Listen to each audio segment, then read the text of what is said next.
Hey, what's up everybody? Thank you for clicking on this video. Please hit that like button and that subscribe button. It really help the channel out a lot. And let's get straight to it. Hope you enjoy. We all know fighting games aren't really about their stories. As a matter of fact, ironically enough, the fighter out right now with the deepest story is Dragon Ball FighterZ.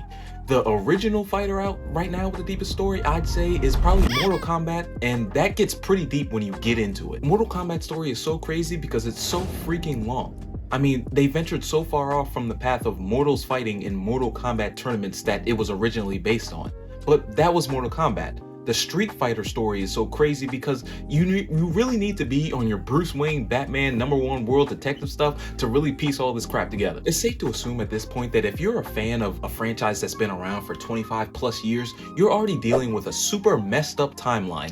And Street Fighter is no different. The thing about Street Fighter though is not only the timeline is messed up, the whole universe is just beyond insane. The Street Fighter timeline literally mixes different franchises into it, and that's the first I've seen since the Marvel Cinematic Universe. What if I told you that Street Fighter V takes place after 4, but before Street Fighter 3, and Street Fighter 6 starts after Street Fighter 3. And Street Fighter Alpha 2 is not the same as Street Fighter 2, and as a matter of fact, it's a retcon of a totally separate game called Street Fighter Alpha 1, which is coming in between Street Fighter 1 and 2. Crazy, I know. Really quickly, I'm going to attempt the world's fastest speedrun on the Street Fighter 6 timeline so we can get going to the rest of this totally intricate and complicated meta. So for all of you Street Fighter lovers, I'm going to hit the main points, but I will miss a few things. You have been warned. As we all may know, the story started out pretty simple in Street Fighter 1. You either choose Ryu or Ken and fight in the Street Fighter tournament and eventually face Sagat at the end, where you beat him and eventually give him a badass scar and send him down the path of mental breakdown. In that Alpha series that I mentioned, Street Fighter Alpha 1 was retconned in Street Fighter Alpha 2, but it was basically all side quests where they introduced a couple characters, one of them being Charlie and the other one being Akuma. And the evolution of the story in Street Fighter 2 was kind of simple on in itself. M. Bison hosted a giant tournament inviting all of the most powerful fighters in the world, and they were halfway filled with people that were trying to stop him, like Ryu, Ken, and Chun-Li, because, you know, he was a Mr. Worldwide type of menace. M. Bison's plan was to brainwash them all, which, you know, is apparently his thing. That's what he loves to do. That's a recurring thing that he does in multiple games. But eventually he was beaten by Akuma, which originally was, ironically, one of his main targets. Going along with the chronological timeline, Street Fighter 4 is in the mix now, stepping into the third dimension. And M. Bison does return in this game, but his villainy kind of takes a step back a little bit. Seth of the Shadowloo organization is the new evil maniac in the equation, and he does the most unexpected thing ever. Start a tournament to find the world's greatest fighter. Seth was actually an experiment gone right for Bison, as he tried to use technology to make a homunculi thing for his soul eventually. And, you know, he just kind of went too crazy and Seth kind of went crazy. I know, some real sinister shit. But then Seth of the Shadowloo makes like ChatGPT and gains awareness and tries to rule the world. Eventually, all the Street Fighter characters band together, and eventually I think it's M. Bison that's the one that stops him. Irony being a recurring theme amongst those in this series. And Street Fighter V sees the main antagonistic return of M. Bison, who this time is using a metaverse-style EMP to make everybody fear him. Fortunately, Charlie Nash from the Alpha series was revived. Unfortunately, Charlie Nash from the Alpha series sacrifices himself, leaving Ryu to unalive M. Bison. Street Fighter 3 kind of ventures off the path from Ryu and Ken's story and dives straight into the conspiracy theories as they deal with the Illuminati, run by a guy named Gil, a self-proclaimed messiah with, let me guess, aspirations for world domination. He's an ice and a fire user, and guess what? He just makes another tournament. That's something that you just start assuming from Street Fighter games. There will be a tournament held, but eventually he gets beaten at the end of his own tournament by the new protagonist, Alex. Street Fighter 6 is set to take place after the events of Street Fighter 3, so will we see the return of the Illuminati? Maybe. Will we see the return of M. Bison? Probably not, but maybe. But and that's not all. What if I told you that Street Fighter is the nucleus to a larger gaming universe that includes Final Fight, Rival Schools, and Saturday Night Slam Masters? And in the midst of those other fighting games kind of fizzing out and dying out, the prominent fighters of those games kind of made a cameo into the Street Fighter series. So much so that they're not even cameos anymore. They're just prominent fighters in the game. There's Cody, Guy, Rolento, Hugo, Poison, Maki, and Sodom from Final Fight. Not to mention that the Street Fighter meta gets even more complicated when you invite the anime and the manga. Sometimes the Street Fighter meta just sabotages itself at several points. Like, what if I told you that the main motivation for one of the main founder antagonists of the series changed from game to game? There's two explanations on why Sagat wanted to exact revenge on Ryu. The first explanation is that Ryu had beat Sagat in the tournament and, you know, beat him pretty bad, and, you know, he had content in his heart for Ryu, of course. I mean, he whooped him, like, why wouldn't he? The second iteration of that story is that Sagat actually beats Ryu, and he beats him pretty bad, nearly killing him.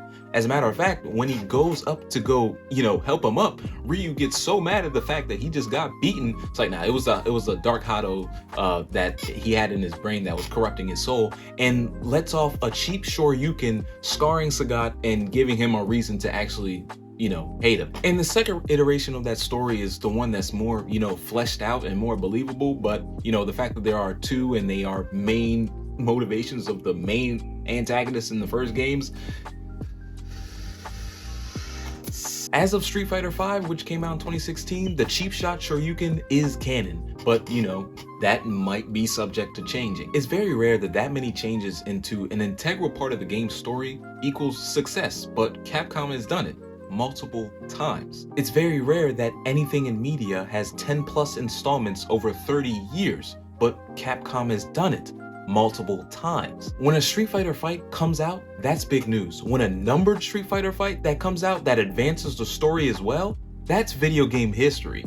And, you know, Street Fighter is one of those series that is notorious for releasing multiple versions of the same game, which sometimes is warranted because how else are you going to play Street Fighter 2? But when you're on your fourth version of Street Fighter 2 is when it can get a little complicated. But in all seriousness, due to the nature of Street Fighter V being so integral to the fighting game community, sometimes new releases are warranted, like Street Fighter 2 Turbo, because it's impossible to patch the older games and use them for competitive play. There was an 11-year gap in between Street Fighter 3 and 4, and there was an 8-year gap in between 4 and 5, and now 6 is coming out to end the 7-year gap between 5 and 6. And yeah, it almost seems like 2 out of every 3 Street Fighter games are just re-releases of previous versions that have been out. But the beauty is, no matter how much time there is between installments, every generation of gamers since 1980 has proven multiple times that they are willing to wait. I mean, where else would the fighting game community be without Street Fighter 2 or any of the Street Fighter games, really? Street Fighter 2 didn't invent combos, but it sure did popularize them. Credit to inventing combos goes to a lesser known game called Shanghai Kid that had rush attacks in the game. But the developers of Street Fighter 2 accidentally had combos in their games. This is a pretty, you know, famous piece of video game lore, but I'm going to tell you again. The story of the first video game developer that underestimated the dedication of his own gaming community. The combo accident was found exactly how you think the combo accident would be found. Simple punches would be input by the player, and there was a special window of time where the computer didn't have time to respond, effectively making a combo. The only thing is, the producer, Noritaka Funamizu, he felt that that window of time was too small. You would have to have crazy reaction time to actually pull off a successful combo. So he left this glitch in. And boy, was he wrong in the most right way possible. I mean, this is a lesson in not snitching, folks. I mean, some mistakes are meant to be left in.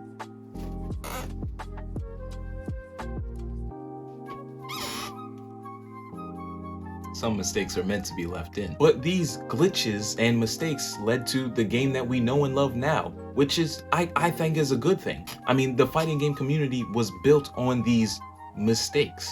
The reviews are already coming out for Street Fighter 6, and Street Fighter 6 is looking to take the fighting game community to the next level, kind of in a similar way that Street Fighter 5 did 7 years ago, back in, 2016? And the EVO tournament, for example, the EVO tournament is one of the biggest fighting game community tournaments out right now. And at the end of the early bird registration, Street Fighter 6 was the #1 game anticipated to be at that tournament. And it's not even out yet. It beat out Street Fighter 5, it beat out Fighter Z, it beat out Super Smash Bros., other fighters that are popular in this genre. all at one of the biggest fighting game community events out there. So anticipation for this game is very high. The bar is set very high. EVO itself has grown in interest for this very tournament that Street Fighter 6 is set to come out, and that could be due to the fact that Street Fighter 6 is set to come out.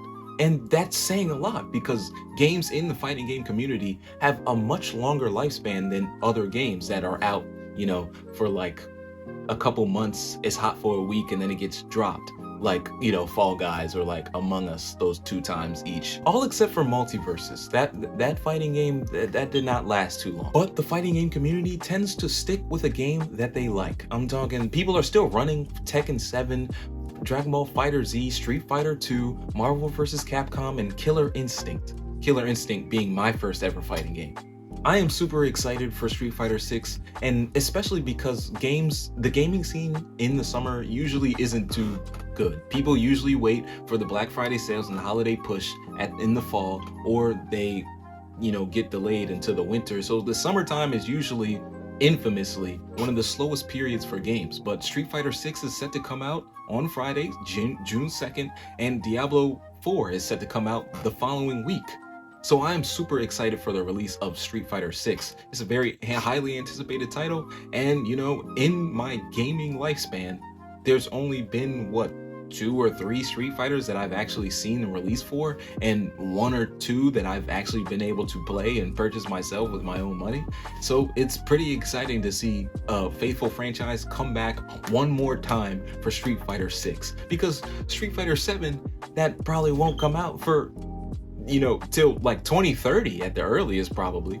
I'm excited to see the competitive scene for this game, and I'm excited to join the competitive scene for this game, especially because I got a collab coming for y'all. I met up with some people. We gonna play some Street Fighter 6, and I'm gonna have it up on the channel. Thank you for watching the Bread Show. If you watched this long, if you stayed this long, you will probably like all my other content. I have a lot of other content exactly like this on the page, so please go check it out.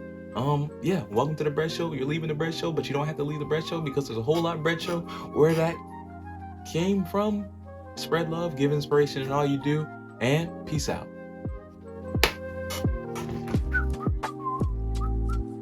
Yeah.